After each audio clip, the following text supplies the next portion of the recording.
Kejaksaan Negeri Banyuasin serahkan uang korupsi yang dilakukan oleh kedua tersangka anggota Korpri Banyuasin ke pengurus Korpri.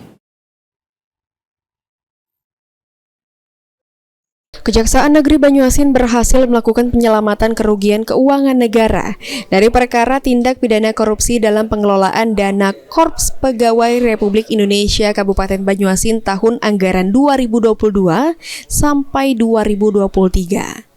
Giovanni, Kasipitsus Kejari Banyuasin mengatakan, Kejaksaan Negeri Banyuasin mengembalikan uang sebesar Rp342.352,25.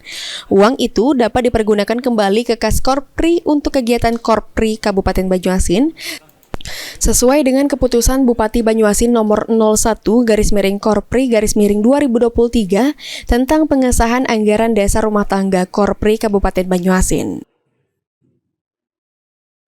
Negeri Banyuasin telah berhasil melakukan penyelamatan kerugian keuangan negara dari perkara tindak pidana korupsi dalam pengelolaan dana Korps Pegawai Republik Indonesia Korpri Kabupaten Banyuasin tahun anggaran tahun 2022 sampai dengan 2023, lebih tepatnya lagi Desember 2022 sampai dengan September 2023, bahwa berdasarkan putusan Pengadilan Negeri Palembang kelas 1A khusus terpidana 1 atas nama Bambang Gusriandi dan terpidana 2 Megdayani dijatuhi pidana tambahan berupa pembayaran uang pengganti sejumlah Rp342.352.022,25.